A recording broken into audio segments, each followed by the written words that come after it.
அனைத்துலக உயிரோடை தமிழ் ILC தமிழ் உயிரோடை தமிழில் அன்பர்களே, அரசியல் களம். இன்றைய அரசியல் கள நிகழ்ச்சியில் தாயகத்திலிருந்து தாயக உடவியலாளர் இராமேந்திரன் இணைகின்றார். வணக்கம் இராமேந்திரன். வணக்கம் தானே, அன்புறவுகளுக்கும் வணக்கம். உங்களுக்கு வணக்கத்தை தெரிவித்துக் கொண்டு இன்றைய அரசியல் கள நிகழ்ச்சியில் நாங்கள் 35 ஆண்டுகளுக்கு முன்னதாக இலங்கை தீவில் போர் நடந்து கொண்டிருந்த நேரத்தில் இஸ்லாமியர்கள் வடக்கிலிருந்து வெளியேற வேண்டும் என்ற விடயங்கள் எத்தனையோ தடவைகள் பார்த்திருக்கின்றோம். இன்று 2ஆம் தேதி கார்த்திகை மாதம் வடமாகாணத்தில் ஒரு நிகழ்வு நடைபெற்றிருக்கின்றது. அதாவது 35வது ஆண்டு நினைவு கூறும் வகையில், இஸ்லாமியர்கள் வெளியேற்றப்பட்ட நினைவு கூறும் வகையில் ஒரு நிகழ்வு ஒன்று நடைபெற்றதாக அறியக்கூடியதாக இருக்கிறது. இராமேந்திரன், இந்த நிகழ்வு தொடர்பாக நீங்கள் என்ன அறிந்தீர்கள் என்று கூறுவீர்களா?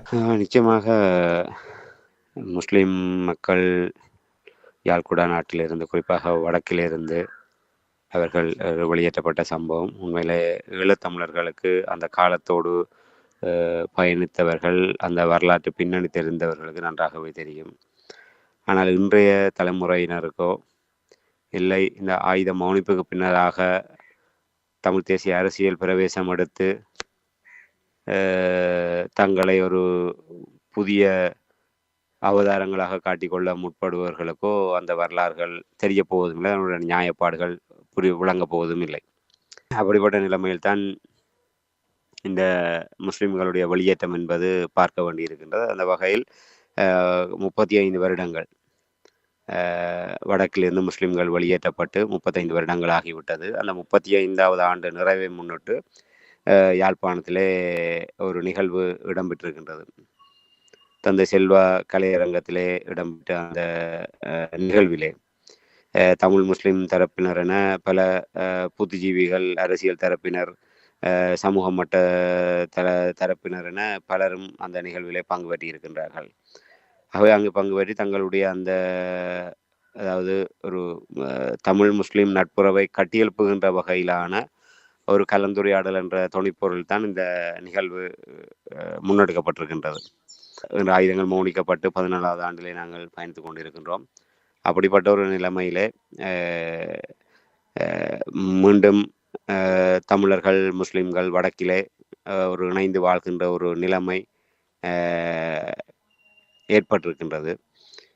இப்படியான ஒரு நிலைமையிலே இந்த முஸ்லிம்கள் வெளியேற்றப்பட்ட அந்த 35வது ஆண்டு நிறைவு நாளிலே தமிழ் முஸ்லிம் நட்புறவை கட்டியெழுப்புகின்ற அந்த நோக்கத்தோடு இந்த கலந்துரையாடல் ஏற்பாடு செய்யப்பட்டு அது நடத்தப்பட்டிருக்கின்றது. அவை அதிலே உண்மையாக நாங்கள் சுட்டிக்காட்ட வேண்டுமாக இருந்தால், அதிலே முஸ்லிம் தரப்பினர் இந்த வெளியேற்றம் தொடர்பாக அவர்களுடைய ஆழ்மன கிடக்கை என்பது தமிழ் மக்களை ஒரு ஒரு ஒரு குற்றவாளிகளாக, இந்த விடயத்திலே தமிழ் தரப்பை ஒரு குற்றவாளிகளாக சுட்டுகின்ற மனோநிலையில் தான் முஸ்லிம் சமூகம் இருப்பதை நாங்கள் இப்போது கூட பார்க்கக்கூடியதாக இருக்கின்றது. அவர்கள் தங்களுக்கு இழைக்கப்பட்டது அநீதி என்ற வகையிலும், அந்த அநீதிக்கு ஒரு இழப்பீடு, நீதி என்பது தங்களுக்கு வழங்கப்பட வேண்டும் என்றும், ஒரு ஜனாதிபதி ஆணைக்குழு, இந்த வடக்கிலிருந்து முஸ்லிம்கள் வெளியேற்றப்பட்ட விவகாரத்தை கையில் எடுத்து அதற்கான உரிய ஒரு நீதியை பெறுவதற்கு ஒரு ஜனாதிபதி ஆணைக்குழு ஒன்று அமைக்கப்பட்டு, அந்த ஜனாதிபதி ஆணைக்குழுவினுடைய ஏற்பாட்டிலே தங்களுக்கு உரிய நீதி வழங்கப்பட வேண்டும் என்ற ஒரு விடயத்தை அவர்கள் அதிலே இதற்கு புறம்பாகவும் ஒரு நிகழ்வு ஒன்று முஸ்லிம் தரப்பினரால் முன்னெடுக்கப்பட்டதை அவதானிக்கூடியதாக இருக்கின்றது. ஆகவே இவ்வாறு வடக்கிலிருந்து வெளியேற்றப்பட்ட அந்த விடயத்தை பேசப்படுகின்ற போது அந்த முஸ்லிம் சமூகத்தினுடைய உள்ள கிடக்கை என்பது இவ்வாறாகத்தான் இருக்கின்றது. ஆகவே இது ஒரு தமிழ் தரப்பினுடைய ஏற்பாட்டிலே தமிழ் முஸ்லிம் தரப்பினருடைய ஒரு இணக்கப்பாட்டை ஏற்படுத்துவதற்காக இந்த நிகழ்வு ஒருங்கிணைக்கப்பட்டிருக்கின்றது. உண்மையிலே அது ஒரு ஆக்கப்பூர்வமான ஒரு முன்னெடுப்பாகத்தான் பார்க்க முடியும். இருந்த போதும் இப்படியான ஒரு மாநாடுகள், இல்லை கலந்துரையாடல்கள், இல்லை ஒரு பொதுக்கூட்டங்கள் என்பதாக ஒரு மேல் மட்டத்தில் இருப்பவர்கள், ஒரு கருத்தியல் ரீதியாக இருப்பவர்கள் இடையான சங்கமம் என்பது இந்த சமூக இடைவெளியை ஒருபோதுமே நிவர்த்தி செய்துவிட முடியாது என்பது என்னுடைய அனுபவம். சமூக மட்டத்திலே ஒரு அடிநிலையிலிருந்து இந்த உறவை கட்டி எழுப்புவதற்கு, இந்த தமிழ் முஸ்லிம் நட்புறவை வலுப்படுத்துகின்ற அந்த சுலோகம், தொனிப்பொருள் என்பது ஒரு அடிநிலையிலிருந்து வெளிப்படுத்தப்பட வேண்டிய ஒன்று. ஏற்கனவே முஸ்லிம்கள் தமிழர்கள் என்கின்ற ஒரு நிலையிலே ஒரு பாரிய சமூக இடைவெளி என்பது இருக்கின்றது. அதாவது இந்த போருக்கு முன்னர் தமிழர்களும் முஸ்லிம்களும் வாழ்ந்த நிலை என்பது வேறு. ஒரு 3 தசாப்தங்களாக இந்த போர் இடம்பெற்ற காலப்பகுதிகளிலே முஸ்லிம்கள் ஒரு கருவிகளாக பயன்படுத்தப்பட்ட அந்த பின்னணியிலே அந்த சமூக இடைவெளி என்பது மிக வலுவான ஒன்றாக இருக்கின்றது. ஆகவே இதை இப்படியான நிகழ்வுகளினூடாக இதை ஒரு தொடக்கமாக இருக்கும், நல்ல ஒரு தொடக்கமாக இருக்கும். இதை தொடக்கமாக வைத்துக்கொண்டு அடுத்த கட்டங்களுக்கு நகர வேண்டும். ஆனால் இவ்வாறான ஒரு நிகழ்வுகளின் மூலமாக தலைகளாக மாற்றத்தை ஏற்படுத்தி விடலாம் என்றால் முடியாது என்றுதான் கூற வேண்டும். ராமேந்திரன், நீங்கள் இப்பொழுது கூறினீர்கள் தமிழ் முஸ்லீம் இனத்துக்கிடையிலான நல்லுறவை கட்டியெழுப்பும் வகையில் தான் இந்த நிகழ்வு நடைபெற்றது என்று நீங்கள் கூறினீர்கள். அதே நேரத்தில் நீங்கள் இப்பொழுது கூறினீர்கள் இழப்பீடும் ஆணைக்குழுவும் என்று. உங்களுக்கு தெரியும், அந்த 35 ஆண்டுகளுக்கு முன்னதாக வெளியே கூறும் பொழுது அவர்களுடைய நலன் கருதித்தான் கூறப்பட்ட விடயங்கள் அப்பொழுது எல்லோருமே பேசியது. இப்பொழுது நல்லிணக்கம் நல்லுறவை ஏற்படுத்தும் இந்த நேரத்தில் இழப்பீடும் ஆணைக்குழு என்று கேட்பது நியாயமான ஒரு விடயமாக நீங்கள் பார்க்கிறீர்களா? இப்போ இந்த இடத்திலே அவர்கள் இப்போ இலங்கை அரசாங்கம்தான் அவர்களுக்கான ஒரு விடயத்தை செய்ய வேண்டியவர்களாக இருக்கின்றார்கள் என்று தமிழ் மக்களுக்கு இழைக்கப்பட்ட அந்த கொடுமைகள், அந்த நில ஆக்கிரமிப்பு, எல்லைப்புற சிங்கள குடியேற்றங்கள், இன்னபிற விடயங்கள் காரணமாக தமிழர்கள் இன்றும் அகதிகளாக்கப்பட்டு கொண்டிருக்கின்ற இந்த நிலையிலே ஒரு சொந்த நிலத்திலிருந்து வேறறுக்கப்பட்டு அகதிகளாக வாழ்கின்ற வழி உணர்ந்தவர்கள் என்ற வகையில் எங்களுக்கும் அந்த வழிகளை உணரக்கூடியதாக இருக்கின்றது. உணர்வுபூர்வமாக உள்ளத்தால் நாங்கள் அதை உணர்கின்றோம். ஆனால் இஸ்லாமிய சமூகத்தை பொறுத்தவரையிலே வடக்கிலிருந்து குறிப்பாக யாழ்குடாநாடு மற்றும் கிளிநொச்சி முல்லைத்தீவு மாவட்டங்களிலிருந்து அவர்கள் வெளியேற்றப்பட்டதற்கு பிற்பாடு பெரும்பாலும் அவர்கள் புத்தளம் அந்த பகுதியை அண்டியதாகத்தான் அவர்கள் அங்கே மீள குடியேறியிருந்தார்கள். இன்று அவர்கள் நீங்கள் சிந்தித்து பாருங்கள், இன்று அவர்களுடைய வாழ்க்கை நிலைமை எவ்வாறு இருக்கின்றது. 35 வருடங்களுக்கு முன்னர் அவர்கள் யாழ்ப்பாணத்திலிருந்து வெளியேறி சென்றதுக்கு பிற்பாடு அவர்களுக்கு என்று சொல்லி இருக்கின்ற சமூக கட்டமைப்பு இல்லை, அவர்கள் மதம் சார்ந்திருக்கின்ற அவர்களுக்கான ஒரு பிணைப்பு, அந்த பள்ளிவாசல் சமூகத்தினூடாக சமூக மேம்படுத்தல் திட்டங்கள், அப்படியான செயல்பாடுகளின் ஊடாக அவர்கள் ஒப்பூட்டளவிலே தமிழர்களோடு ஒப்பிடுகின்ற போது அவர்கள் அந்த அகதிகள் என்கின்ற ஒரு இழிநிலையிலே அவர்கள் ஒருபோதுமே இல்லை என்பதைத்தான் நாங்கள் தமிழர்களோடு ஒப்பிடுகின்ற போது சுட்டிக்காட்ட முடியும்.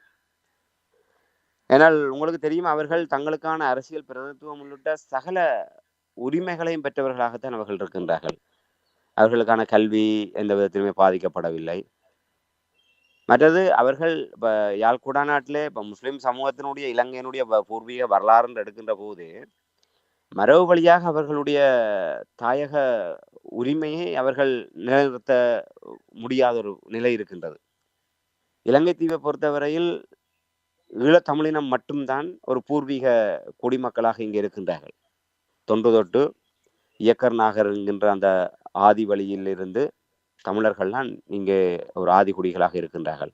அது சிங்களவர்களாக இருக்கட்டும், அதற்கு பின்னரான முஸ்லிம்களாக இருக்கட்டும், அதற்கு பின்னர் பல நூற்றாண்டுகளுக்கு பின்னதாக அவர்கள் இங்கே வருகை தந்து இங்கே இருந்த தமிழர்களோடு இனக்கலப்பு ஏற்பட்டு அதன் காரணமாக உருவான ஒரு சமூகமாகத்தான் அவர்கள் இருக்கின்றார்கள். ஆகவே யாழ்ப்பாணத்தை பொறுத்தவரையிலும் ஒரு இலங்கை பொறுத்தவரை ஒரு வர்த்தக சமூகமாகத்தான் முஸ்லிம்களுடைய வகிபாகம் இருந்தது. அந்த வகையில் இன்று அவர்கள் பள்ளிவாசல்கள் அமைத்து அவர்களுக்கான ஒரு வழிபாட்டு இடத்தை நடத்தி அதை அண்டியதாக அவர்களுக்கான இடங்களை அவர்கள் வைத்திருந்தார்கள். தமிழர்களை போன்று தொன்று தொட்டு ஒரு பூர்வ குடிகளாக அவர்கள் இங்கே உரித்தோடு ஒரு நிலைநிறுத்தக்கூடிய ஒரு சமூகமாக அவர்கள் இருந்ததில் என்றால் நான் கருதுகின்றேன். இருந்த போதும் அவர்களுக்கான ஒரு நீதி வழங்கப்பட்டே ஆக வேண்டும், அதிலே மாற்று கருத்துக்கு இடம் இல்லை. ஆனால் இந்த தமிழர்கள் கோருகின்றதை போன்று உண்மையாக அவர்கள் தங்களுக்கான ஒரு அந்த ஒரு உள்ளார்ந்தமான இழப்பீட்டை பெற விரும்புபவர்களாக அவர்கள் இருக்கின்ற பட்சத்திலே அவர்களுக்கான நீதி வழங்கப்படும். என்று தமிழ் மக்களை எடுத்துக்கொண்டால் இந்த அவர்கள் தாய் வழி தந்தை வழி பரம்பரை ரீதியாக அவர்களுக்கு குறித்தான காணிகள் நிலங்கள் சொத்துடைமைகள் அத்தனையுமே இருக்கின்றது. ஆனால் இந்த முஸ்லிம் சமூகத்தை பொறுத்தவரை 35 ஆண்டுகளுக்கு முன்னர் அவர்கள் இங்கிருந்து வெளியேறியதுக்கு பிற்பாடு அப்போது இருந்த குடும்பங்களுடைய எண்ணிக்கைக்கும் இப்போது இருக்கின்ற குடும்பங்களுடைய எண்ணிக்கைக்கும் பாரிய வித்தியாசம் இருக்கின்றது. ஆக அவர்கள் மீள குடியேற்றப்படுகின்ற போது எங்களுடைய இந்த சமூக வாழ்வியலிலே அவர்களுடைய அந்த குடிப்பெருக்கம் என்பது எவ்வாறான தாக்கத்தை செலுத்தப் போகின்றது, அவர்களுக்கான இருப்பிடம் என்பது எவ்வாறு அமையப் போகின்றது, பல விடயங்கள் தமிழர்களுடைய வாழ்வியலோடு பின்னிப்பிணைந்த ஒன்றாகத்தான் இருக்கின்றது. அவர்கள் தாங்கள் இங்கிருந்து வெளியேற்றப்பட்டதற்கான ஒரு இழப்பீடு, அதற்கான ஒரு நீதியை கோருவதிலே தவறில்லை. ஆனால் அதை தமிழர்களுக்கும் முஸ்லிம்களுக்குமான ஒரு பிளவை ஏற்படுத்தக்கூடிய ஒரு கருவியாகவோ இல்லை தொடர்ந்தும் தமிழர்கள் முஸ்லிம்கள் ஒரு துருவ அரசியலை மேற்கொள்வதற்கான ஒரு குறியீடாகவோ அந்த விடயங்களை பயன்படுத்தாது அவர்கள் இருப்பதை அவர்களால் உறுதிப்படுத்த முடியுமா என்பதுதான் நாங்கள் இந்த இடத்துல கேள்வி எழுப்பக்கூடியதாக இருக்கின்றது. இன்று அவர்கள் 90ஆம் ஆண்டு இங்கிருந்து வெளியேற்றப்படுவதற்கு முன்னரும் அதற்கு பின்னரும் தற்போதும் இந்த முஸ்லிம் சமூகங்கள் எவ்வாறு கையாளப்படுகின்றது என்று அவர்களுக்கே வெட்ட வெளிச்சம். உண்மையில் அவர்கள் ஒன்றை இந்த தங்களுடைய சமகால தலைமுறை என்று நான் நம்புகிறேன். ரிசாட் பதியுதீன் போன்றவர்கள் அவ்வாறு யாழ்ப்பாண சமூகத்தைச் சேர்ந்த ஒரு முஸ்லிம் சமூகத்தவர்களாகத்தான் அவர்கள் இங்கிருந்து வெளியேறி இன்று பாராளுமன்ற உறுப்பினராக ஒரு கட்சியை ஸ்தாபித்திருப்பவர்கள் என்று நான் நம்புகின்றேன். அப்படி பலர் இருக்கின்றார்கள். ஆனால் இன்றைய தலைமுறையினருக்கு நீங்கள் உண்மையான வரலாற்றை சொல்லிக் கொடுக்க நீங்கள் தயாரா? அதாவது ஏன் 90ஆம் ஆண்டு அப்படியான ஒரு கசப்பான ஒரு நிலைப்பாடு இந்த முஸ்லிம் சமூகத்துக்கு ஏற்பட்டது என்பதை உங்களால் நேர்மையோடு இதய சுத்தியோடு உங்களுடைய இன்றைய தலைமுறையினருக்கு சொல்ல முடியுமா? இன்று வரை நீங்கள் அதை ஏற்றுக்கொள்ளவில்லை. இன்று வரை இன சுத்திகரிப்பு என்கின்ற ஒரு வார்த்தையை தான் நீங்கள் பயன்படுத்துகின்றீர்கள். அவ்வாறு இன சுத்திகரிப்பு என்கின்ற ஒரு கோட்பாட்டை தமிழீழ விடுதலை புலிகள் அமைப்பு கையிலே வைத்து கொண்டு முஸ்லிம்களை இங்கிருந்து வெளியேற்றுகின்ற ஒரு நடவடிக்கை மேற்கொள்ளப்பட்டிருந்தால் உண்மையிலே வடக்கு கிழக்கிலே 70% நிலப்பரப்பை தங்களுடைய ஆளுகைக்குள் வைத்துக்கொண்டு நிழல் அரசாங்கத்தை நடத்தியவர்கள் தமிழீழ விடுதலை புலிகள். ஆகவே அவ்வாறான ஒரு நிலைப்பாடு வடக்கு கிழக்கிலிருந்து முஸ்லிம்களை இன சுத்திகரிப்பு செய்ய வேண்டும், வடக்கு கிழக்கு என்பது தனியே ஈழத்தமிழர்களுடைய தாயகம் என்கின்ற கோட்பாட்டை முன்னிலைப்படுத்தியதாக ஒட்டுமொத்த இலங்கை தீவும் சிங்கள தீவாக மாற்றுகின்ற சிங்கள பௌத்த பேரணவாதத்தினுடைய அந்த எதேச்சதிகார சிந்தனைக்கு ஒத்ததாக வடகிழக்கு ஈழ நிலம் என்பது ஈழத்தமிழர்களுடைய நிலம் என்ற ஒரு சிந்தனையிலே விடுதலை புலிகள் அமைப்பு இருந்திருந்தால் இன்று நிலைமை வேறாக இருந்திருக்கும். ஆனால் வடக்கிலிருந்து வெளியேற்றப்பட்ட புறநிலை என்பது இங்கிருந்து செயல்பட்ட சில இஸ்லாமிய தரப்பினருடைய செயல்பாடு தான் அதுக்கு காரணம். உங்களுக்கு அப்போது தெரியும், இலங்கை அரசாங்கத்தும் விடுதலை புலிகளுக்கும் இடையிலான போர் தீவிரம் பெற்றுக் கொண்டிருந்த நிலையிலே காட்டி கொடுப்புகள் என்பது எங்களுடைய தமிழர்களுடைய தரப்பிலும் காட்டி கொடுப்புகள் இருந்தது. அப்படி இருந்த போது மிக லாபகமாக சிங்கள தரப்பு வடக்கு கிழக்கிலே முஸ்லிம்களை ஒரு கருவியாக பயன்படுத்தினார்கள். கிழக்கு மாகாணத்தில் ஊர்காவல் படை என்கின்ற பெயரிலே முஸ்லிம்களை உருவாக்கி அவர்களுடைய கைகளில் ஆயுதங்களை கொடுத்து தமிழர்களுக்கு எதிராக அவர்களை பயன்படுத்தினார்கள். அங்கே தமிழர்களுக்கும் முஸ்லிம்களுக்கும் இடையிலேயே ஒரு மோதல் போக்கை நீடிப்பதனூடாக என்றால் தமிழர்களை காட்டி கொடுப்பாளர்களாகவும் விடுதலை போராட்டத்துக்கு எதிரானவர்களாக மாற்றுவதை விட இந்த விடுதலை போராட்டத்துக்கு வெளியே இருக்கின்ற தமிழ் பேசும் சமூகமான முஸ்லிம் சமூகத்தை பயன்படுத்துவது என்பது மிக இலகு. ஆகவே அவர்களை இந்த போராட்டத்துக்கு எதிராக பயன்படுத்துவதற்கு அவர்கள் திட்டமிட்டார்கள். அதற்கேற்றவாறு இவர்களை பயன்படுத்தி கொண்டார்கள். அதற்கான சூழல்களை இலங்கை, இந்தியா உள்ளிட்ட உளவு அமைப்புகள் திட்டமிட்டு மேற்கொண்டன. இது வரலாற்று சம்பவமாக பதிவாகி இருக்கின்றது, யாராலுமே மறுத்துரைக்க முடியாது. இன்றைக்கு கிழக்கு மாகாணத்திலே நாங்கள் எடுத்துக்கொண்டால் ஒரு தமிழ் இளைஞர் ஒருவரை கடத்தி கொண்டு போய் கொலை செய்துவிட்டு ஒரு முஸ்லிம் பகுதியிலே கொண்டு போய் அவருடைய உடலை வீசுவது, அந்த பகுதியில் இருப்பவர்களுக்கும் அந்த சம்பவத்துக்கும் தொடர்பே இருக்காது. அதை செய்துவிட்டு தமிழர்களுடைய பகுதிகளில் வந்து வதந்திகளை பரப்புவது, இப்படி முஸ்லிம்கள் தமிழ் இளைஞரை கடத்தி கொண்டு அடித்து கொலை செய்து விட்டார்கள் என்று. அந்த வதந்தியோடு ஒப்பிட்டு பார்க்கின்ற போது அந்த பிரதேசத்திலே அந்த இளைஞருடைய சடலம் இருக்கும். உடனடியாக தமிழர்கள் அந்த பகுதி முஸ்லிம்கள் மீது விரோதம் கொள்வார்கள். வன்முறை எதிர் நடவடிக்கைகள் வன்முறை ரீதியாக பிரயோகிக்கப்பட்டது. இது திட்டமிட்டு 2 சமூகத்துக்கும் தொடர்பில்லாத 2 சமூகத்தையும் ஒரு பிளவு நிலையில் வைத்துக்கொண்டு தங்களுக்கான புலனாய்வு வேலைகளையும் விடுதலை போராட்டத்தை பலகீனப்படுத்துகின்ற தமிழர்களை பலகீனப்படுத்துகின்ற செயல்பாட்டில் ஈடுபட்ட இலங்கை இந்திய புலனாய்வு தரப்பினர் இதிலே மிக தீவிரமாக ஈடுபட்டார்கள். இந்த குற்றச்சாட்டுகள், இந்த வரலாற்று பதிவுகள் இன்றும் காணப்படுகின்றது. இந்த அடிப்படையில் தான் ஈழத்தமிழர்களுக்கும் முஸ்லிம்களுக்கும் இடையே மெல்ல மெல்ல ஒரு பகைமை உருவாகி ஒரு இடைவெளி அதிகரித்து கொண்டிருந்தது. அப்படியான ஒரு நிலைமையில் தான் வடக்கே உங்களுக்கு தெரியும், வடக்கு மாகாணம் யாழ்ப்பாணம் என்பது முற்றுமுழுதாக ஒரு தமிழர்களுடைய ஒரு கலாச்சார தலைநகராக விளங்குகின்றது. 4 பக்கமும் சூழப்பட்டு ஒரு தரைவழி, அன்றாதபுரம் ஆணையரவு என்கின்ற அந்த தரைவழி பாதை ஊடாக மட்டும்தான் தொடர்பு. மற்ற அனைத்துமே முற்றிலுமாக கடல் போக்குவரத்தை நம்பியே இருக்கக்கூடிய ஒரு முற்றுகைக்குள் திறந்தவெளி சிறைச்சாலையாக இருக்கக்கூடிய ஒரு நிலை. அந்த யாழ்குடா நாட்டில் இருக்கின்ற முஸ்லிம் மக்கள் இப்போ கிழக்கு மாகாணத்தை பொறுத்தவரையிலே சிக்கல் இல்லை. ஆனால் யாழ்குடா நாட்டிலே அவ்வாறான ஒரு முறுகல் நிலை தமிழர்களுக்கும் முஸ்லிம்களுக்கும் இடையே ஏற்படுமாக இருந்தால் இங்கிருந்து வெளியேறவே முடியாத ஒரு இக்கட்ட நிலைமைக்கு முஸ்லிம் சமூகம் தள்ளப்படுவார்கள். ஆகவே அவர்கள் தங்களை தற்காத்துக் கொள்வதற்கோ இல்லை அப்படியான ஒரு நிலைமை வருகின்ற போது அது இன்னும் மிக மோசமாக இரு இனங்களுக்கு இடையிலான ஒரு விரிசலுக்கான ஒரு அடித்தளத்தை அதை ஏற்படுத்தும் என்ற ஒரு நிலைப்பாட்டில் தான் இந்த முடிவுகள் எடுக்கப்பட்டு. அது மாத்திரமல்ல, உண்மையில் அப்போது இந்த வரலாற்று தகவலோடு பயணித்தவர்களுக்கு தெரியும், சாவச்சேரி பகுதியிலே அப்போது ஒரு திரைமறைவிலே நான் நினைக்கிறேன் ஒரு பார ஊர்தி லொரி ஒன்று அங்கே ஒரு இடத்திலே மறைத்து வைக்கப்பட்டு அந்த லொரிக்குள்ளாக தகவல் தொடர்பு சாதனங்கள், இந்த வாக்கி டாக்கி என்று சொல்லக்கூடிய அந்த தொலைதூர தகவல் தொடர்பு சாதனங்களை வைத்து விடுதலை புலிகள் அமைப்பு உறுப்பினர்களுடைய நகர்வுகள் தொடர்பான தகவல்களை இராணுவத்தினருக்கு வழங்கக்கூடிய ஒரு இரகசிய செயல்பாடு இஸ்லாமிய தரப்பினரால் முன்னெடுக்கப்பட்டது. அது விடுதலை புலிகள் அமைப்பினுடைய தளபதிகளினால் அவர்கள் கண்டுபிடிக்கப்பட்டதுக்கு பிற்பாடுதான். அப்படி அவர்கள் நினைத்திருந்தால் அந்த விடயத்தை பூதாகரப்படுத்தி அது இவர்களுக்கு எதிரான இவர்கள் சொல்வதை போன்ற ஒரு இன சுத்திகரிப்புக்கான ஒரு காரணத்தை முன்வைத்து அதை செய்திருக்க முடியும். ஆனால் அவர்கள் மிக நிதானமாக தூர நோக்கோடு சிந்தித்து இந்த விடயத்திலே நாங்கள் கையாள முற்படுகின்ற போது யாழ்குடா நாட்டிலே அது ஒரு பாரிய சிக்கலை உருவாக்கும்.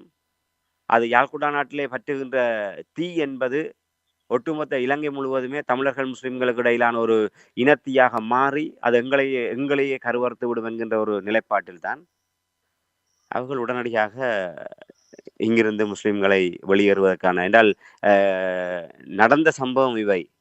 நடக்க இருந்த சம்பவங்கள் இதைவிட பயங்கரமானவை என்பது விடுதலை புலிகள் அமைப்பினுடைய புலனாய்வு பிரிவினால் கண்டறியப்பட்டது. கிழக்கு மாகாணத்தை போன்று வடக்கு மாகாணத்திலும் குறிப்பாக யாழ்குடா நாட்டிலே தமிழர்களுக்கும் முஸ்லிம்களுக்கு இடையே ஒரு மோதலை ஏற்படுத்தக்கூடிய வகையிலான இரகசிய திட்டங்கள் புலனாய்வு தரப்பினரால் மேற்கொள்ளப்பட்ட விடயங்களை அறிந்ததுக்கு பிற்பாடுதான் வருமுன் காக்கின்ற செயல் திட்டத்தின் அடிப்படையிலே இவர்கள் இங்கிருந்து வெளியேற்றுவதற்கு தீர்மானிக்கப்பட்டார்கள். அந்த வெளியேற்றம் என்கின்ற ஒரு சம்பவத்திற்கு பின்னர் விடுதலை புலிகளால் முஸ்லிம்கள் மீது எந்த விதமான ஒரு பகை செயற்பாடுகளோ இல்லை ஒரு விரோதமான செயல்பாடுகளோ இல்லை அவர்களுக்கு எதிரான எந்த வன்முறை செயல்பாடுகளோ அவர்களால் மேற்கொள்ளப்படவில்லை. இந்த விடயம் ஒன்றுதான் அந்த வெளியேற்றத்தினுடைய நியாயப்பாட்டை நாங்கள் இன்று வரை பேசுவதற்கான காரணமாக இருக்கின்றது. இன்று இலங்கை அரசாங்கம் இந்த நாட்டினுடைய பிரஜைகள் என்று கூறிக்கொண்டு எங்களுடைய ஈழத்தமிழ் மக்களை இன்று அவர்கள் இவ்வாறான சொல்லனா துயரங்களுக்கு உள்ளாக்குகின்ற விடயம் என்பது கட்டமைப்பு ரீதியாக இன்று வரை தொடர்கின்றது. எங்களுடைய நிலத்தை ஆக்கிரமித்தார்கள், எங்களுடைய நிலத்தை ஆக்கிரமித்து எங்களை அகதிகளாக்கினார்கள். சென்ற இடத்திலும் நாங்கள் ஒரு நிலை கொள்ள முடியாத அளவுக்கு இராணுவ ரீதியான நெருக்கடி, கல்வி ரீதியான நெருக்கடி, வேலை வாய்ப்பிலே பிரச்சனை, அதைவிட இந்த கடத்தப்பட்டு காணாமலாக்கப்பட்டு சுட்டுப்பாடுகொலை செய்யப்படுகின்ற இன்னொரு விடயங்கள் அனைத்துமே இந்த பயங்கரவாத தடை சட்டமாக இருக்கட்டும், சகல விடயங்களிலுமே எந்தெந்த வழிமுறைகளிலெல்லாம் தமிழர்களை அடக்கி அழித்து காலுக்கு கீழ் போட்டு நசிக்க முடியுமோ அவ்வளவு தூரத்துக்கு ஈழத்தமிழர்கள் மீது கொடுந்துயரம் இன்று வரை தொடர்கின்றது. அதனுடைய சாட்சியமாகத்தான் இன்று செம்மணி உள்ளிட்ட பல்வேறு புதைகுழிகள் இன்று வரை உயிர் பெற்றுக் கொண்டிருக்கின்றது. ஆனால் இஸ்லாமியர்கள் இங்கு வெளியேற்றப்பட்டதுக்கு பிற்பாடு அந்த இவர்கள் சொல்லுகின்ற அந்த இன சுத்திகரிப்பு என்ற வார்த்தைக்கு பொருத்தமே இல்லை என்பதற்காக தான் நாங்கள் இவ்வளவு விளக்கங்களை சொல்ல வேண்டியிருக்கின்றது. ஒரு சூழல், வரலாற்று சூழல் உண்மையிலே ஒரு சரியான தலைமைத்துவம் என்று சொன்னால் அவ்வாறு தான் முடிவெடுப்பார்கள். தந்திரோபாய பின்பாங்கள் எந்த பெரிய ஒரு படையாக இருந்தாலும், இந்த ஒரு உலக வல்லரசாக இருந்தாலும், ஒரு ஒத்துவராத கால சூழ்நிலை கொண்ட போர்க்களத்திலே வீம்புக்கு சண்டை பிடித்து போர்க்களங்களையும் படை வீரர்களையும் இழப்பதை விட தந்திரோபாய பின்பாங்களின் ஊடாக தங்களுக்கான சந்தர்ப்பத்தை ஏற்படுத்தி கொண்டு தங்களுக்கான ஏதுவான ஒரு கள சூழலை அமைத்து கொண்டு முன்னர் இழந்ததை விட அதிகமான இடங்களை கைப்பற்றுவதுதான் போர் உபாயம். அப்படி ஒரு தந்திரோபாய பின்பாங்கள் என்பது ஒரு பின்னடைவு அல்ல, அது ஒரு பழி சொல்லக்கூடிய விடயங்கள் அல்ல. அதே போன்று முஸ்லிம்கள் இங்கிருந்து வெளியேற்றப்பட்டார்கள், பாதுகாப்பாக அவர்கள் வெளியேற்றப்பட்டார்கள். அவர்கள் இன்று யாழ்ப்பாணத்திலிருந்து வெளியேறியதற்கு பிற்பாடு உண்மையில் அவர்கள் சொந்த இடத்திலிருந்து வெளியேற்றப்பட்டதற்கு பிற்பாடான இன்னல்கள் என்பது ஒருபோதுமே நிவர்த்தி செய்துவிட முடியாது. ஆனால் தமிழர்களை போன்று நித்தம் நித்தம் துன்பத்துக்குள் துன்பச்சிலுவையை சுமந்து கொண்டு வாழக்கூடிய ஒரு நிலைமையிலே அவர்கள் இருக்கவில்லை. அது இன்று அவர்களுடைய பொருளாதார நிலைமையை சான்று. ஆனால் 90ஆம் ஆண்டு இவர்கள் வெளியேற்றப்பட்டாக 95ஆம் ஆண்டு இதே காலப்பகுதியிலே தமிழ் மக்கள் இங்கிருந்து யாழ்ப்பாணத்திலிருந்து முழுவதாகவே விடுதலை புலிகள் வன்னிக்கு செல்ல வேண்டிய ஒரு நிலைமை ஏற்பட்டது. யாழ்ப்பாணத்திலிருந்து கிட்டத்தட்ட 5 லட்சம் மக்கள் மிகப்பெரிய ஒரு இடப்பெயர்வை சந்தித்தார்கள். ஒரு பாரிய இடப்பெயர்வாக அது அமைந்திருந்தது. இந்த அக்டோபர் 30ஆம் தேதி அந்த இடப்பெயர்வு இடம்பெற்றிருந்தது. அதனுடைய 30வது ஆண்டு இப்போது கடந்து சென்றிருக்கின்றது. அது ஒருவேளை அந்த யாழ்குடாநாடு இடப்பெயர்வு என்பது இடம்பெறாமல் யாழ்குடாநாடு விடுதலை புலிகள் அமைப்பினால் தக்க வைக்கப்பட்டு கொண்டிருக்கின்ற சூழ்நிலையிலே வடகிழக்கில் 70% நிலப்பரப்பு விடுதலை புலிகளோட கட்டுப்பாட்டில் இருந்திருக்குமாக இருந்தால் நிச்சயமாக முஸ்லிம் மக்கள் மீள வந்து இங்கே விடுதலை புலிகளுடைய காலத்திலே இங்கே தங்கி இருப்பதற்கான ஒரு ஏற்பாடு அவர்கள் செய்யப்பட்டிருக்கும். அதிலே மாற்றுக்கிறதுக்கு இடமில்லை. தவிர்க்க முடியாது. அவர்கள் ஒரு 5 ஆண்டுகளிலே அவருடைய தலைமை இயக்க கட்டமைப்புகள் முற்றிலுமாக வன்னிக்கு கொண்டு செல்லப்பட்டு அதுக்கு பின்னர் யாழ்குடாநாடு இராணுவத்தினுடைய கட்டுப்பாட்டுகள் கொண்டு வரப்பட்டதுக்கு பிற்பாடு அவர்கள் எங்கே கொண்டு வந்து குடியிருத்துவது? ஆகவே அது வரலாற்றின் போக்கிலே அது அடுத்தடுத்த கட்டங்கள் தமிழ் மக்கள் அந்த ஒரு விடுதலை போராட்டம் என்பது ஒரு நெருக்கடி மிகுந்த ஒரு காலகட்டத்துக்கு நகர்ந்து கொண்டிருந்தது. ஆகவே அப்படியான ஒரு நிலைமையில இந்த விடயத்துக்கு ஒரு தீர்வு காண முடியாத ஒரு சூழலை நோக்கி அது நகர்ந்தது. ஒரு ஈழத்தமிழ் மக்களுடைய இருப்பை தக்க வைப்பதே பெரிய சவாலான விடயமாக இருக்கின்ற போது முஸ்லிம் சமூகத்தினுடைய இருப்பை இங்கே மீள உறுதிப்படுத்துவது என்பது அந்த அமைப்பினுடைய கட்டுப்பாட்டில் இல்லாத ஒரு விடயமாக இருந்தது. ஆக அதன் காரணமாகத்தான் காலங்கள் இழுத்தடிக்கப்பட்டதை தவிர வேண்டுமென்று இது இனச்சுத்திகரிப்பு செய்ய வேண்டும் என்ற நோக்கத்தோடு இங்கிருந்து முஸ்லிம்கள் வெளியேற்றப்படவில்லை. அந்த முஸ்லிம்கள் வடக்கிலிருந்து வெளியேற்றப்படுவதற்கு அவர்கள் இன்றும் நாங்கள் ஒட்டுமொத்தமாக இன்று தமிழர்களிலே இப்போ இன்று எங்களுடைய தமிழர்களை எடுத்துக்கொண்டால் இப்போ டக்ளஸ் வாழ்ந்த லக்ஷ்மண் கதிர்ராமன் நீலந்திரி செல்வம் போன்றவர்களும் இருக்கின்றார்கள், பிள்ளையான் கருணா போன்றவர்களும் இருக்கின்றார்கள். அதுக்காக ஒட்டுமொத்தமாக தமிழர்கள் எல்லோருமே துரோகிகள், விரோதிகள், தமிழ் விடுதலை போராட்டத்துக்கு எதிரானவர்கள் என்று நாங்கள் கருதிவிட முடியாது. அதேபோல் முஸ்லிம் சமூகம் என்று அதை மனந்திறந்து ஏற்றுக்கொண்டுதான் இன்று சஹரான் காசிம் போன்றவர்கள் இன்று அப்படியான பலர் இன்றும் அந்த சமூகத்திலே இருக்கத்தான் செய்கின்றார்கள். அதே போன்று அன்றும் 90ஆம் ஆண்டுக்கு முன்னரும் அப்படியான ஒரு சிறு குழுவினர் இருந்து செயல்பட்டார்கள் என்று அவர்களுக்கே தெரியும். இலங்கை அரச படைகளோடு சேர்ந்து கொண்டு கிழக்கு மாகாணத்தில் தமிழ் மக்களுக்கு எதிராக இந்த முஸ்லிம் தரப்பினர் செய்த செயல்பாடுகள் எல்லாம் அவர்களுக்கு தெரியும். ஆக அப்படியான விடயங்கள் எல்லாம் அந்த சமூகத்தினால் முற்றாக புறம் தள்ளப்பட்டு அதன் ஆரம்பத்திலே கூறிய போன்று இதயபூர்வமாக உள்ளார்ந்தமாக நீங்கள் தமிழர்களோடு ஒரு நட்புறவோடு வாழ்வதற்கு நீங்கள் தயார் என்று சொன்னால் என்று உங்கள் பள்ளிவாசல் கட்டமைப்பின் ஊடாக உங்களுடைய சமூகத்தில் இறுக்கமான கட்டுப்பாடு இருக்கின்றது. அந்த கட்டுப்பாட்டுக்கு உள்ளாக இந்த நிலைமை உங்களை உறுதி செய்ய முடியுமா?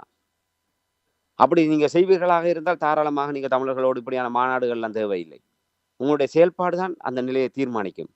ஆக இப்போது கூட 35வது ஆண்டில் கூட நீங்கள் ஒரு தவறான ஒரு தகவலை முன்வைத்து இன சுத்திகரிப்பு அதற்கு எங்களுக்கு ஒரு நீதி வேண்டும் என்கின்ற ஒரு நிலைப்பாட்டை வைத்துக்கொண்டு நீங்கள் தமிழ் மக்களோடு ஊடாட முற்படுகின்றீர்கள் என்று சொன்னால் நூற்றாண்டு கடந்தாலும் நிச்சயமாக தமிழ் முஸ்லிம் சமூகத்தினுடைய உறவு என்பது ஒரு வலுவான ஒன்றாக கட்டியெழுப்ப முடியாது என்பதுதான் என்னுடைய ஆணித்தரமான கருத்து. ஓம், நீங்கள் கூறுகின்ற கேட்கும் பொழுது ராமேந்திரன், எல்லோரும் அறிந்த விடயம், விடுதலை புலிகள் அப்பொழுது இஸ்லாமியர்களை வெளியேற சொன்னதற்கு முக்கிய காரணம் அவர்களுடைய நலன் கருதி, அவர்களுடைய பாதுகாப்பு கருதி. இனி இதில் இன்னொரு விடயம் என்னவென்று சொன்னால், இது யதார்த்தமான நிலைமை. அந்த வெளியேறியதின் பிரகாரம் அவர்கள் தங்களுடைய உயிர்களை பாதுகாக்கக்கூடிய இல்லை. யோசித்து பாருங்கள், போர்க்காலத்தில் இஸ்லாமியர்கள் வடக்கில் இருந்திருந்தால் அவர்களுடைய நிலைமை எவ்வாறு அமைந்திருக்கும்? அப்போ ஒரு நல்லொரு எண்ணத்தோடு அவர்களுடைய உயிர்களை பாதுகாக்க வேண்டும் என்ற நோக்கத்தோடு அந்த விடயங்களை செய்வதை எவ்வாறு இன சுத்திகரிப்பு என்று சொல்லலாம் என்று எனக்கு அது புரிந்து கொள்வது கடினமாக இருக்கிறது. அது மட்டுமில்லாமல், சரி, அவர்களை பாதுகாப்பாக அங்கிருந்து வெளியேறிய பின்பு அவர்கள் இப்பொழுது நல்ல தரத்தில் தான் இருக்கிறார்கள். யாழ் குடாநாட்டிலிருந்தும் தமிழர்கள் வெளியேற்றப்பட்டார்கள். என்ன காரணத்துக்காக? அவர்களுடைய பாதுகாப்பு காரணமாக. இதை இவர்கள் புரிந்து கொள்ளாவிட்டால் ஒரு காலமும் இவர்கள் புரிந்து கொள்ள முடியாது. ஒரு முறை பின்னே நோக்கி பார்த்தார்கள் என்றால் நிச்சயமாக இதை புரிந்து கொள்ளக்கூடியதாக இருக்கும். இப்போ நீங்கள் நல்லெண்ண நிகழ்வு என்று நீங்கள் கூறும்பொழுது தமிழ் தரப்பினரும் அங்கே சென்றதாக நீங்கள் கூறியிருந்தீர்கள். தமிழ் தரப்பினர்கள் ஏதாவது தொடர்பாக கருத்துக்கள் கூறியிருக்கிறார்களா? உண்மையிலே பல அரசியல் தரப்பினர், சிவில் சமூகத்தினர் என புத்திஜீவிகள் மட்டத்திலே பலர் இந்த நிகழ்விலே கலந்து கொண்டிருக்கின்றார்கள். அவர்களுடைய எல்லோருடைய கருத்துக்களையும் ஒரு முழுமையாக என்னால் ஒரு அவதானிக்க முடியாத ஒரு நிலைமை இருக்கின்றது. ஒரு ஊடக செய்திகளின் அடிப்படையிலே எங்களுடைய ஒரு மூத்த ஒரு நிர்வாக ஒரு அதிகாரியாக இருக்கின்ற ஒரு தமிழ் தேசிய ஒரு பற்றாளராக இருக்கின்ற செல்வின் அண்ணா அவர்களுடைய ஒரு கருத்தை பார்க்கக்கூடியதாக இருந்தது. அது உண்மையிலே அவரை போன்றவர்கள் எங்களுடைய தமிழ் தேசிய அரசியல் பரப்பிலும் ஒரு புத்திஜீவிகள் மட்டத்திலும் சிவில் சமூக தரப்பிலும் இருப்பார்களே ஆக இருந்தால் உண்மையிலே தமிழ் தேசிய எங்களுடைய பயணம் என்பது, இந்த விடுதலை அரசியல் என்பது மிக ஒரு விரைவாக அது ஒரு சரியான ஒரு காத்திரமான நிலைமை அடையும் என்று நான் நம்புகின்றேன். எந்தவித சமரசமும் இல்லாமல், விட்டு கொடுப்பு இல்லாமல் உண்மையை உள்ளபடி உரைத்து தமிழ் மக்களுக்காக நேர்மையாக சிந்தித்து செயல்படக்கூடிய ஒரு நிலைப்பாட்டிலே இருக்க வேண்டும். உண்மையிலே அவர் ஆணித்தரமாக அந்த இடத்திலே சற்று முன்னர் கூறியதை போன்று அந்த வெளியேற்றத்துக்கான காரணம் என்ன, அதற்கு விடுதலை புலிகளுக்கும் எந்தவித சம்பந்தமும் இல்லை என்று விடுதலை புலிகள் அமைப்பு ரவு ஹக்கீம் அவர்களோடு மேற்கொண்ட உடன்படிக்கை தொடர்பாக அங்கே மிக காத்திரமாக அவர் அந்த பதிவை மேற்கொண்டிருக்கின்றார். இதை தெரிந்தாலும் இந்த விடயங்களை பேசுவதற்கு பலர் தயங்கி வருகின்றார்கள். அந்த முஸ்லிம் ரவு ஹக்கீம் கூட அந்த விடயங்களை ஒரு கல்லூரி மங்கனை போன்று அந்த விடயத்தை மூடி மறைத்தவராகத்தான் இருக்கின்றார். என்றால் செல்வினன் அவர்கள் அந்த சிரான் என்கின்ற அந்த சுனாமி கட்டமைப்பினுடைய தலைமை பொறுப்பில் இருந்து அந்த விடுதலை புலிகள் அமைப்போடு பயணித்த ஒருவர்.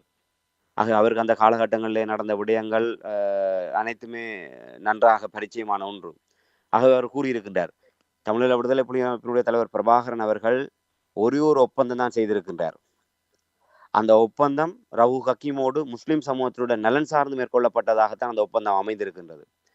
நோர்வே சமாதான உடன்படிக்கையாக இருக்கட்டும், இல்லை இன்னபிற விடயங்களாக இருக்கட்டும், அண்டன் பாலசிங்கம் அவர்களும் தமிழ்ச்செல்வன் உள்ளிட்டவர்களும் மற்றும் தலைமைச் செயலக பணியகத்தில் இணைப்பாளராக இருப்பவர்களும் தான் அந்த மற்ற ஒப்பந்தங்களிலே அவர்கள் கைச்சாத்திட்டு இருக்கின்றார்கள். முதல் முறையாக விடுதலை புலிகள் அமைப்பினுடைய தலைவர் பிரபாகரன் அவர்கள் முஸ்லிம் சமூகத்தினுடைய நலன் சார்ந்து, அவர்களுடைய எதிர்கால பாதுகாப்பு சார்ந்து ரவு ஹக்கீமோடு இந்த சமாதான காலப்பகுதிகளிலே ரவு ஹக்கீமை வன்னி கலைத்து நீண்ட விரிவாக கலந்துரையாடி முஸ்லிம்களுடைய இந்த வெளியேற்றம் தொடர்பாகவும் அதுக்கு பின்னராக எடுக்க வேண்டிய நடவடிக்கைகள் தொடர்பாகவும் இருதரப்பு உடன்பாடு எட்டப்பட்டது. அந்த சமயத்தில் ரவு ஹக்கீமை வைத்து கொண்டு முஸ்லிம்கள் தாராளமாக நீங்கள் வந்து வடக்கிலே வந்து நீங்கள் குடியேறலாம் என்ற ஒரு அழைப்பை பிரபாகரன் அவர்கள் விடுத்திருந்தார் என்ற செய்தியை செல்வினன் அவர்கள் மிக ஆணித்தரமாக அந்த இடத்துல அந்த முஸ்லிம் சமூகத்துக்கு மத்தியிலே சொல்லியிருக்கின்றார். அது மாத்திரமல்ல, அவர் கூறியிருந்தார், அந்த ஒப்பந்தம் மேற்கொள்ளப்பட்ட காலப்பகுதிகளிலே யாழ் குடாநாடு என்பது இராணுவத்துடைய கட்டுப்பாட்டில் இருந்தது. ஆகவே அவர்களுடைய முஸ்லிம்களை வலுக்கட்டாயமாக வாருங்கள் என்று சொல்லக்கூடிய அளவுக்கான நிலைமை இல்லை என்று சொன்னால் அவர்களை கொண்டு வந்தால் அவர்களுக்கான பாதுகாப்பை யார் கொடுப்பது? அந்த கரிசனை கூட ரவு ஹக்கீமோடு வெளிப்படுத்தப்பட்டது என்கின்ற விடயத்தை செல்வின் அவர்கள் சுட்டிக்காட்டியிருக்கின்றார். அதாவது எங்களுக்கு எந்தவித ஆட்சேபனையும் இல்லை, வடக்கிலிருந்து வெளியேறிய முஸ்லிம்கள் மீண்டும் இங்கே வந்து குடியிருப்பதில் எங்களுக்கு எந்த ஆட்சேபனையும் இல்லை. ஆனால் யாழ் குடாநாடு இராணுவத்தினுடைய கட்டுப்பாட்டில் இருக்கின்றது. யாழ்குடா நாடு எங்களுடைய கட்டுப்பாட்டில் இருக்குமாக இருந்தால் நாங்கள் அதற்கான பாதுகாப்பு ஒழுங்குகளை செய்து கொண்டு முஸ்லீம்களை உடனடியாகவே வந்து இங்கே மீளக்கூடியதற்கான ஏற்பாடுகளை நாங்களே முன்னின்று செய்வோம். ஆனால் இராணுவத்தினுடைய கட்டுப்பாட்டில் இருக்கின்ற பட்சத்திலே அங்கே மீளக்குடியேற வருகின்ற முஸ்லீம்களுடைய பாதுகாப்பை யார் உத்தரவாதம் செய்வது? அது உங்களுக்கு அதிலே உடன்பாடு இருக்குமாக இருந்தால், இராணுவ கட்டுப்பாடு பிரதேசத்திலே நீங்கள் வந்து இருப்பதற்கு உங்களுக்கு எந்தவித பிரச்சனையும் இல்லை என்று சொன்னால் தாராளமாக நீங்கள் வரலாம். அதுக்கு விடுதலை புலிகள் ஒருபோதுமே தடையாக இருக்க மாட்டார்கள் என்கின்ற விடயம் விடுதலை புலிகள் அமைப்பினுடைய தலைவர் பிரபாகரன் அவர்களினால் ரவுஃப் ஹக்கீம் அவர்களுக்கு தெரியப்படுத்தப்பட்டு அவர் ஊடாக, அந்த ஒப்பந்தத்தின் ஊடாக முஸ்லீம் சமூகத்துக்கும் உலகத்துக்கும் சொல்லப்பட்ட செய்தி என்பதை செல்வின் அண்ணா அவர்கள் இந்த நிகழ்விலை வைத்து மீண்டும் ஒரு தடவை உலகத்துக்கு ஆணித்தரமாக கூறியிருக்கின்றார். இதுதான் உண்மை. அந்த உண்மையை அவர் உரைத்ததற்கு நாங்கள் உண்மையில் அவருக்கு நன்றியை சொல்ல வேண்டும். கூறியதை போன அவரை போன்று எல்லோருமே நேர்மையாக இருக்க வேண்டும். நாங்கள் இன்று ஒவ்வொருவரும் அவர் அப்படி செய்திருக்கக்கூடாது, இப்படி செய்திருக்கக்கூடாது, அவர் அப்படி முடிவெடுத்தபடியே தான் இப்படி வந்தது, இப்படி முடிவெடுத்தபடியே தான் அப்படி வந்தது என்று சொல்லி நாங்கள் வாய் புளித்ததோ மாங்காய் புளித்ததோ என்ற அடிப்படையிலே நாங்கள் கருத்துக்களை கூறிக்கொண்டிருப்பவர்களாக இன்று பெரிய மேதாவிகளாக இருக்கின்றார்கள். இன்று புத்திஜீவிகளாகவும் பத்தி எழுத்தாளர்களாகவும் தங்களை பெரிய மேதைகளாக சொல்லிக் கொள்பவர்கள் எல்லாம் இப்படித்தான். வாய் புளித்ததா மாங்காய் புளித்ததா என்ற இதுக்கு விடை காண முடியாதவர்கள் எல்லாம் அப்படியான ஒரு ஒரு குதர்க்கமான நிலைப்பாட்டில் நின்று கொண்டுதான் 2009க்கு முன்னுக்கு எடுக்கப்பட்ட முடிவுகளை எல்லாம் அவர்கள் இன்று விமர்சித்துக் கொண்டு தங்களை பெரிய மேதைகளாக காட்டிக் கொண்டிருக்கின்றார்கள். வரலாற்றின் போக்கிலே மேதகவர்கள் எடுத்த முடிவுக்கு அவர் மட்டும்தான் பொறுப்பாளி. அவருக்கு மட்டும்தான் அந்த தகுதி இருக்கின்றது. அந்த இதை தலைமை தாங்கி கொண்டு செல்கின்ற போது அந்த நேரத்தில் என்ன முடிவு எடுக்க வேண்டும், அந்த அவருடைய நிலையில நின்று கொண்டு பார்ப்பதை விட்டு இன்று நாங்கள் நிற்கின்ற நிலையில நின்று கொண்டு நாங்கள் எல்லாம் ஜனநாயகம் அது இது நாங்கள் சமத்துவம் என்றெல்லாம் பேசிக்கொண்டு அந்த விடயங்களை விமர்சனத்துக்குள்ளாக்குவது என்பது பொருத்தமற்ற ஒன்று. ஆகவே செல்வினண்ணா அவர்கள் ஒரு மிக காத்திரமாக எல்லோராலுமே மறைக்கப்பட்டிருக்கின்ற அந்த உண்மையை அவர் வெளிக்கொண்டிருக்கின்றார்.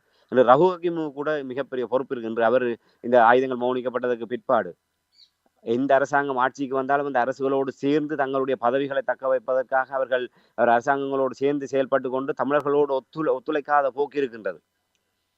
இந்த தமிழ் தேசிய ஒரு ஒற்றுமையான முன்னெடுப்புகள் வருகின்ற போது கூட அவர் ஒரு நழுவல் போக்கோடு செயல்படுகின்ற தன்மை இருக்கின்றது. அவரை நம்பி அப்போது ரவுஃப் ஹக்கீம் என்கின்ற ஒருவர் தான் முஸ்லீம் மக்களை பிரதிநிதித்துவப்படுத்தக்கூடிய ஒருவர். அப்போது அஷ்ரப் அவர்கள் இருந்திருந்தால் உண்மையிலே அஷ்ரப் அவர்களா அந்த இடத்திலே அந்த விடயத்தை செய்யக்கூடிய ஒருவராக இருந்திருப்பார். ஆனால் ரவுஃப் ஹக்கீம் அவர்கள் அப்போது அந்த பொறுப்பை இன்று வரை ஒரு முஸ்லிம் சமூகம் சார்பாக அவர் ஒரு ஏக பிரதிநிதியாக மதிக்கப்பட்டு அவருக்கும் விடுதலை புலிகள் அமைப்புக்கு முடிய அந்த உடன்பாடு மேற்கொள்ளப்பட்டது. இன்று வரை அந்த உடன்பாட்டை பற்றி பேசுவதற்கோ இல்லை அந்த விடுதலை புலிகளுடைய தலைமை முஸ்லிம்கள் தொடர்பாக வெளிப்படுத்திய அந்த நல்லெண்ண நிலைப்பாடுகளை வெளிப்படுத்துவதற்கோ இந்த இன சுத்திகரிப்பு என்கின்ற விடயத்தை இல்லாமல் செய்வதற்கோ ரவுஃப் ஹக்கீம் எந்த விதமான நடவடிக்கைகளையும் எடுக்கவில்லை. ஆகவே அவர்கள் இதைத்தான் நான் ஆரம்பத்தில் கூறினேன். முஸ்லீம் சமூகம் அரசியல் நோக்கங்களுக்காக தங்களுக்கு பின்னால் திரைமறைவில் இருந்து இயக்கப்படுகின்ற அந்த நிகழ்ச்சி நிரலை முன்வைத்து ஒரு தமிழர்களோடு உறவாடுகின்ற போர்வையிலே பிளவுகளையும் விரிசல்களையும் ஒரு கசப்புணர்வுகளையும் ஏற்படுத்தக்கூடிய வகையிலான செயல்பாடுகளை தான் அவர்கள் மேற்கொண்டு வருகின்றார்கள். அதன் காரணமாகத்தான் மனச்சாட்சி இல்லாமல் இன சுத்திகரிப்பு என்கின்ற வார்த்தையை அவர்கள் இன்று வரை பேசக்கூடியதாக இருக்கின்றது. ஆகவே செல்வினண்ணா அவர்கள் கூறியதனுடைய சாட்சியாக இருக்கின்ற ரவுஃப் ஹக்கீம் அவர்கள் இதை மனந்திறந்து இந்த விடயத்தை வெளிப்படுத்துவாரா? தன்னுடைய இன்றைய சந்ததியினருக்கு தமிழ் மக்கள் தொடர்பாகவும் அந்த விடுதலை புலிகள் அமைப்பினுடைய நல்லெண்ணம் தொடர்பாகவும் தாங்கள் வெளியேற்றப்படுவதற்கான காரணம் தொடர்பாகவும் அவர்கள் வெளியேற்ற தயாரா? ஆகவே இதே போன்று செல்வன் அண்ணாவை போன்று இந்த வரலாற்று சம்பவங்களோடு தொடர்பட்டவர்கள் எல்லோருமே நேர்மையாக நெஞ்சுயர்த்தி இந்த விடயங்களை பேசுவார்களாக இருந்தால்தான் தமிழர்களுடைய பக்கத்து நியாயமும் தொடர்ச்சியாக பேசப்படுகிற ஒன்றாக இருக்கும் என்பதை தான் இந்த இடத்துல கூற முடியும். இவர்கள் தூய்மையாக இல்லை என்றால் உங்களுக்கு தெரியும், ஏதோ ஒரு காலத்தில் அவர்கள் அனுபவித்து தான் ஆக வேண்டும். இப்போ நீங்கள் மிகவும் தெளிவாக கூறியிருந்தீர்கள். ரவுஃப் ஹக்கீம் அவர்கள் எவ்வாறு செயல்பட வேண்டும், அவருடைய நிலைப்பாடுகள் தொடர்பாக தன் சுயநலம் கருதித்தான் செயல்பட்ட விடயங்கள். ரிசார்ட் பதிவுதீன் எவ்வாறு தன்னை தரமுதையத்தி இந்த சந்தர்ப்பங்களை பயன்படுத்திய விடயங்கள் ஒட்டுமொத்தமாக நீங்கள் பார்த்தீர்கள் என்றால் இஸ்லாமியர்களுடைய வாழ்க்கை தரம் உயர்ந்திருக்கின்றது. இனி இன சுத்திகரிப்பு என்று சொல்வதும் பொழுது ராமேந்திரன் மீண்டும் அந்த இடத்துக்கு வர முடியாத ஒரு நிலைமை தான். ஆனால் இங்கே இஸ்லாமியர்கள் அங்கே தொடர்ச்சியாக அங்கே வடக்குக்கு திரும்பிய வண்ணம் இருக்கிறார்கள் என்று ஏற்கனவே வந்தவர்கள் பலர் இருக்கிறார்கள் தமிழர் தாயகத்தில் என்று கூறுகிறார்கள். இனி இது மட்டும் இல்லாமல் ராமேந்திரன், நாங்கள் நிகழ்ச்சி என்று கொண்டு வருவதற்கு நிறைவாக இப்போ நீங்கள் சொன்னீர்கள் ஆழ்மனக்கிடக்கையை வெளிப்படுத்தும் வகையில் தான் இந்த நிகழ்வு நடைபெற்றது என்று சொல்லுகிறீர்கள். இன சுத்திகரிப்புக்கான எந்த ஒரு ஆதாரமும் இல்லை ஏனென்றால் என்ன காரணத்துக்காக அவர்கள் வெளியேற்றப்பட்டார்கள், என்ன காரணத்துக்காக தமிழ் மக்கள் வெளியேற்றப்பட்டார்கள் என்ற விடயங்களை இப்பொழுது செல்வின் அவர்கள் கூறிய விடயங்களை நீங்கள் கூறும் பொழுது, அப்படி என்றால் அவர்களிடம் ஒரு காழ்ப்புணர்வு இருப்பது போல் தெரிகின்றது. அப்படி என்றால் என்ன என்று நல்ல உறவை கட்டி எழுப்ப முடியும். இன்றைய தலைமுறை அதைத்தான் நான் ஆரம்பத்தில் கூறியிருந்தேன். நாங்கள் இவ்வாறான நிகழ்வுகள் என்பது ஆரோக்கியமாக வரவேற்கப்படக்கூடிய ஒன்று. ஆனால் சமூக மட்டத்திலே முஸ்லிம் தமிழர்களுக்கு இடையிலான ஒரு ஒரு கலை கலாச்சார பண்பாட்டு விழுமியங்களோடு இழையோடக்கூடியதான உறவு நிலை என்பது கட்டியெழுப்பப்பட வேண்டும். மகாவம்சத்தின் அடிப்படையிலே சிங்கள பௌத்த மக்களிடையே ஒரு இன விரோதம் எவ்வாறு சிறு வயதிலிருந்தே பிஞ்சு வயதிலிருந்தே அவர்களுக்கு போதிக்கப்பட்டிருக்கின்றது. ஒரு தமிழர்கள் அடிமைப்படுத்தப்பட வேண்டியவர்கள், அழிக்கப்பட வேண்டியவர்கள் என்கின்ற தமிழர்களை ஒரு துஷ்டர்களாக சித்தரிக்கின்ற வகையில்தான் அந்த அவர்களுடைய போதனைகள் படிப்புகள் அனைத்துமே இருக்கின்றது. இந்த பௌத்த பீடங்கள் பௌத்த விகாரைகளிலே தமிழர்களுக்கு எதிராக சிங்கள மக்களை ஒரு துவேஷத்தோடு வளர்க்கக்கூடிய ஒரு நிலைதான் அங்கு காணப்படுகின்றது. அதற்கு நிகராகத்தான் முஸ்லிம் சமூகமும் தமிழ் மக்களுக்கும் விடுதலை புலிகள் அமைப்புக்கும் எதிராக அவ்வாறான ஒரு துவேஷ நிலையிலே அவர்கள் வளர்க்கப்பட்டிருக்கின்றார்கள் என்றால் அவர்களை இயக்கிய அந்த அரசியல் தரப்பினரும் அதற்கு பின்னால் இருந்த புறசக்திகளும் அவர்களுக்கு இரையாகக்கூடிய வகையிலே இவர்கள் தங்களுடைய சமூகத்தை அவ்வாறு வழிப்படுத்தினார்கள். அதன் காரணமாக தான் இன்று வரை அது புரியோடி போயிருக்கின்றது. இன்று வரை ஏன் கிட்டத்தட்ட 20 வருடங்கள் ஆகின்றது. ரவுப் ஹக்கீம் அவர்களுக்கும் தலைவர் பிரபாகரன் அவர்களுக்கும் இடையில் அந்த ஒப்பந்தம் மேற்கொள்ளப்பட்டு 20 வருடங்கள் ஆகிவிட்டது. இன்று வரை என்றைக்காவது ஒரு பொது வழியிலே ரவுப் ஹக்கீம் அவர்கள், இன்று சரத் பொன்சேகா தலைவர் பிரபாகரன் அவர்களுடைய அவர் ஒருபோதுமே ரவுப் ஹக்கீமா என சரத் பொன்சேகாவாக இருக்கட்டும், இல்லை கமால் குணரட்னவாக இருக்கட்டும், இல்லை மஹிந்த ராஜபக்சவாக இருக்கட்டும், இல்லை மைத்ரிபால சிறிசேனவாக இருக்கட்டும், இல்லை சந்திரிகா அம்மையாராக இருக்கட்டும், இன்னப்புற இராணுவ தளபதிகள் சவேந்திர சில்வா எவராக இருக்கட்டும், எவருமே ஒரு சுண்டு விரலை கூட தலைவர் பிரபாகரன் மீதோ அவருடைய ஒழுக்கத்தின் மீதோ அவருடைய தனிப்பட்ட வாழ்க்கை முறை மீதோ இல்லை அவருடைய அந்த போர் முறை மீதோ எவருமே கை நீட்டி குற்றம் சாட்டியது கிடையாது. இன்று வரை வடக்கு அவருடைய அந்த நில அரசாங்கம் இருந்த இடத்தை ஒரு போதையற்ற ஒரு ஒழுக்கமான ஒரு கட்டமைப்போடு வைத்திருந்தார் என்றும் அவர் போரிலே எந்த விதமான ஒரு மீறல்களையும் இல்லாமல் அவர் செயல்பட்டார் என்று அவருடைய அந்த வீரத்துக்கு சான்று பெறக்கூடிய வகையில் அவர் நல்லெண்ண நடவடிக்கையில் சான்று பெறக்கூடிய வகையில் தான் அவர்களுடைய கருத்து இருக்கின்றது. இன்று தமிழர்களை அழித்தொழிக்க வேண்டும் என்று வந்தவர்களே இப்படி கூறுகின்ற போது இந்த ரவுப் ஹக்கீம் இந்த 20 ஆண்டுகளில் எத்தனை தடவை இந்த விடயத்தை பகிரங்கமாக பேசியிருக்கின்றார்? இல்லை ரவுப் ஹக்கீமோடு வந்தவர்கள் ஏனையவர்கள், இல்லை இந்த விடயங்களை தெரிந்தவர்கள் எல்லாம் ஏனையவர்கள் எங்கே எத்தனை பேர் தங்களுடைய சமூகத்தின் மத்தியில் இதை பேசியிருக்கின்றார்கள்? இந்த இன சுத்திகரிப்பு என்ற விடயம் எல்லாம் பேசப்படுகின்ற சந்தர்ப்பங்களில் எல்லாம் இல்லை நாங்கள் அப்படி கூறக்கூடாது, நாங்கள் இப்படி கூறிக்கொண்டிருந்தால் 2 சமூகங்களுக்கும் இடையிலே பிளவுகள் தான் அதிகரிக்குமே தவிர ஒருபோதுமே 2 சமூகங்களும் நாங்களுமே சேர்ந்து வாழ முடியாத ஒரு நிலைமை உருவாகும். இதற்கு காரணம் நாங்கள் தான் என்று நாங்கள் ஏற்றுக்கொள்கின்றோம்.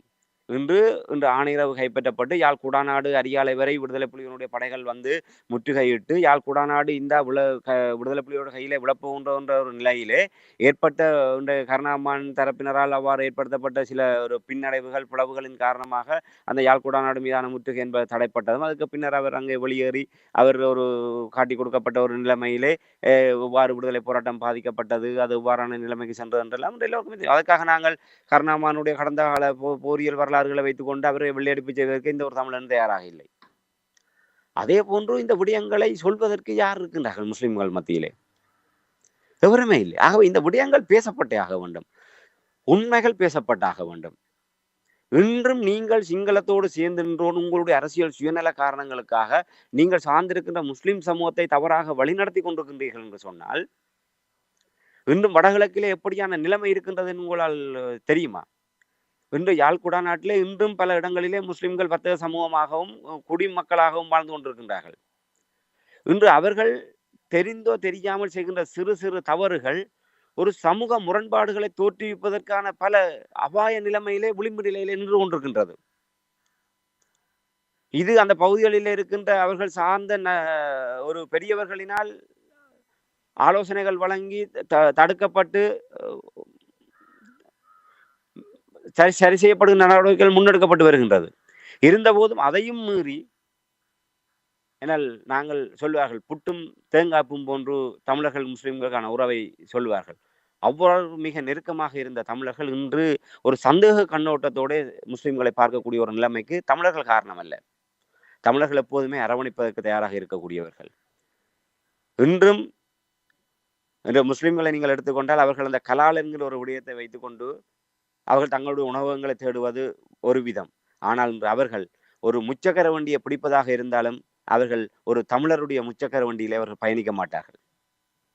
அவர்கள் அரை மணி நேரம் காத்திருந்தென்றாலும் தங்கள் சமூகத்தைச் சேர்ந்த ஒருவருடைய முச்சக்கர வண்டி வரும் வரை அதிலே காத்திருந்துதான் தங்களுடைய பயணத்தை தொடர்வார்கள். தங்களுடைய வருமானம், தங்களுடைய சகலதும் தங்களுடைய சமூகத்துக்கே மீள் சுழற்சியாக வேண்டும் என்கின்ற நிலைப்பாடோடு இருப்பவர்கள். இன்று யாழ் குடாநாட்டிலே வடக்கிலே முஸ்லிம்கள் இருக்கின்றார்கள். அந்த முஸ்லிம்களினால் மர சுழற்சி என்பது தவிர்க்க முடியாமல் இன்னொரு என்ன ஒரு சிறு சில சந்தர்ப்பங்களில் மட்டும்தான் தமிழ் சமூகம் அந்த அவர்களுடைய அந்த வியாபார இதை அனுபவிக்கக்கூடியதாக இருக்கின்றதே தவிர 99% நிலைப்பாடுகள் அவர்கள் தங்களுக்குள்ளாகவே மீள் சுழற்சிக்குள்ளாக்குகின்றார்கள். சரி, கலால் உணவு உங்களுடைய மதம் சார்ந்த விடயம், அதை விட்டு இவ்வளவு விடயங்கள் இருக்கின்றது. என்றாவது உங்களுடைய சமூகம் உங்களுடையவர்கள் என்ற வரையறையை தாண்டி வெளியே வந்திருக்கின்றீர்களா? ஆனால் இன்று யாழ் குடாநாட்டில் எத்தனை முஸ்லிம்களுடைய உணவகங்கள் இருக்கின்றது, புடவையகங்கள் இருக்கின்றது, எத்தனையோ தொழில் ஸ்தாபனங்கள் இருக்கின்றது. உங்களுடைய சமூகத்தைச் சேர்ந்த சில நூற்றுக்கணக்கானவர்கள் மட்டும் நம்பித்தான் உங்களுடைய தொழில் இருக்குமாக இருந்தால் நீங்கள் அந்த இடத்திலே எப்போதும் மூட்டை முடிச்ச கட்டி கொண்டு செல்ல வேண்டிய நிலைமை வந்திருக்கும். இந்த தமிழர்கள் அந்த பாகுபாடு இல்லாமல் தங்களுக்கு தேவையான நுகர்வை உங்களுடைய கடைகளை நோக்கியும் வந்து நுகர்கின்றார்கள் என்று சொன்னால் தமிழர்கள் எதற்கும் தயாரானவர்கள். நீங்கள் தான் இன்னும் உதட்டளவில் இருக்கின்றது, உள்ளத்தளவுக்கு இன்னும் வரவில்லை. தமிழர்களோடு மிக நெருக்கமாக உள்ளார்ந்தமாக பயணிக்க வேண்டும் என்ற நிலைப்பாடு வரவில்லை. அதனால்தான் அது சமூக அளவிலே அந்த உறவு கட்டியெழுப்பப்படுவதற்கான ஒரு உறவு நிலை உருவாக்கப்பட வேண்டும். அது ஒரே நாளிலே ஒரு நிகழ்வினூடாக மாற்றப்படுகின்ற விடயம் அல்ல. நீண்டகால அடிப்படையிலே பரஸ்பரம் எங்களுடைய வாழ்வியலாக அது மாற்றப்பட வேண்டும். எங்களுடைய நாளாந்த வாழ்வியலிலே நாங்கள் இரண்டரை கலக்கக்கூடிய அளவுக்கு நீங்கள் உள்ளார்ந்தமாக நேர்மையாக எங்களோடு பழகுகின்ற ஒரு நிலைமையை நீங்கள் என்று உருவாக்குகின்றீர்களோ அன்றுதான் வடகிழக்கிலே முஸ்லிம்கள் தமிழர்களும் மிக அந்யோன்யமாக வாழ்கின்ற ஒரு நிலைமை உருவாகும். இல்லை, திரைமறைவிலே உங்களுடைய வேறு நிகழ்ச்சியினர்களை வைத்துக்கொண்டு நீங்கள் தமிழர்களுடைய இடங்களிலே சில கருவிகளாகவும் இல்லை அம்புகளாகவும் நீங்கள் செயல்படக்கூடிய ஒரு நிலைமையிலே செயல்படுவீர்களாக இருந்தால் நான் ஆரம்பத்தில் கூறிய போல 100 ஆண்டு கடந்தாலும் இந்த பிளவு நிலை என்பது சரி செய்ய முடியாது. ஆகவே மாற்றம் என்பது உங்களிடம் உருவாக வேண்டும். அதை நாங்கள் ஏற்றுக்கொண்டு அங்கீகரிப்பதற்கு நாங்கள் தயாராக இருக்கின்றோம். ஆகவே முஸ்லிம் சமூகம் தமிழர்களோடு இரண்டரை கலந்து நீங்கள் அவ்வாறு இருப்பதொன்றுதான் உங்களுக்கு பாதுகாப்பு. இன்று ஞானசார தேரர் உள்ளிட்டவர்கள் முஸ்லிம் சமூகத்துக்கு எப்படியான ஒரு படிப்பினையை கொடுத்தார்கள் என்பது நன்றாக தெரியும். முள்ளிவாய்க்காலுக்கு பிறகு ஈழத்தமிழர்கள் போரினுடைய ஒரு மீளா துயரத்தில் இருந்தபோது முஸ்லிம் சமூகம் தனித்து விடப்பட்டு நீங்கள் சிங்கள புலனாய்வாளர்களையும் சிங்கள மேலாதிக்க தரப்பினரை நம்பி ஈழத்தமிழர்களை பகசக்தியாக கருதி நீங்கள் அவர்களோடு சேர்ந்து இருந்தீர்கள். ஆனால் இறுதியாக போரிலே தமிழர்கள் அழிக்கப்பட்டதுக்கு பிற்பாடு உங்களை கருவறுக்கின்ற செயல்பாடு ஞானசாரதர் போன்றவர்கள் தலைமையிலே பல இடங்களிலே கட்டவிழ்த்து விடப்பட்டது. அப்போது உங்களுக்கு புரிந்திருக்க வேண்டும் யார் உண்மையான நண்பர்கள் என்று. ஆனால் இன்று வரை நீங்கள் அந்த உண்மையான நண்பர்களை புரிந்து கொள்ளவில்லை. நாங்கள் தமிழ் பேசும் சமூகமாக ஒன்றிணைந்திருப்பதுதான் உங்களுக்கு பலம். தமிழர்களை பொறுத்தவரையில் எங்களுக்கு உலகளாவிய எங்களுடைய சொந்தங்களும் எங்களுக்கு இருக்கின்ற அந்த எங்களுடைய எங்களுக்கான பாதுகாப்பு கவசங்களாக இருக்கும். ஆனால் உங்களுக்கு நிச்சயமாக இஸ்லாமிய நாடுகள் துணைக்கு வந்தால் கூட ஞானசார தேரர் தலைமையில் முன்னெடுக்கப்பட்ட அந்த வன்முறை சம்பவங்கள் போன்று நாளை நிகழாது என்பதற்கு எந்த உத்தரவாதமும் இல்லை. ஆகவே தமிழ் பேசும் சமூகமாக நாங்கள் ஒருமித்து ஒருதாய் வைத்து பிள்ளைகளாக நாங்கள் ஒன்றாக இருக்கின்ற போதுதான் அது உங்களுக்கான ஒரு பாதுகாப்பாக இருக்கும். அதை நீங்கள் என்று உணர்கின்றீர்களோ அன்றுதான் இந்த அவலத்துக்கு ஒரு முடிவு வரும் என்பதை தான் இந்த இடத்துல நான் சொல்லிக்கொள்ள முடியும். நன்றி ராமேந்திரன். உங்களுக்கு அன்பர்கள் சார்பாக ஒரு நன்றியை கூறுகிறேன். என்றால் ஒரு உண்மைத்தன்மையோடு நீங்கள் எந்த ஒரு பக்கமும் அந்த பக்கம் இந்த பக்கம் பார்க்க வேண்டும் என்று பாராமல் உண்மையே உண்மையாக உரைத்திருக்கிறீர்கள். அதற்காக நான் உங்களுக்கு நன்றியை கூறுகிறேன். என்றால் நாங்கள் உண்மையை பேசாவிட்டால் அவர்களுக்காக அல்லது ஏதாவது ஒரு மனக்கசப்போடு பேசுவோமாக இருந்தால் அது ஒரு காலமும் சரி வராது. ஆனால் இதை நீங்கள் கூறியது போல் இஸ்லாமிய அந்த இனம் இதை புரிந்து கொள்ள வேண்டும் என்பதை நீங்கள் இங்கே எவ்வளவு திட்ட தெளிவாக விரிவாக கூறியிருக்கிறீர்கள். அது மட்டுமில்லாமல் செல்வின் அவர்கள் கூறிய விடயங்களையும் இங்கே அத்தோடு இணைத்து அதை கொண்டு வந்ததற்காக உயிரோடை தமிழ் அன்பர்கள் சார்பாக நன்றி கூறிக்கொண்டு மீண்டும் இன்னொரு நிகழ்ச்சியில் இணைந்திருப்போம். அதுவரைக்கும் நன்றி, வணக்கம். நிச்சயமான நன்றி, வணக்கம். எமது பார்வையாளர்களுக்கு வணக்கம். மக்களின் குரலாய் ஓங்கி ஒலிக்கும் இலக்கு மின்னிதழ் மற்றும் உயிரோடை தமிழ் வானொலி ஆகிய இவ்விரு ஊடகங்களும் உங்களைப் போன்ற எமது நேயர்கள் நண்பர்களின் ஆதரவிலேயே இயங்கி வருகின்றன. மிக குறைந்த வளங்களுடன் பல இடர்கள் மற்றும் தடைகளை தாண்டி பயணிக்கும் எமது ஊடகங்களின் பணிகள் மேலும் வளர உங்களால் முடிந்த நிதியுதவியை வழங்கி இன்னும் காத்திரமான செயற்பாடுகளை முன்னெடுக்க உதவுமாறு மிகவும் பணிவன்புடன் வேண்டி நிற்கின்றோம். உங்கள் பங்களிப்பு உங்களின் உரிமை குரலாய் ஓங்கி ஒலிக்கும். நன்றி.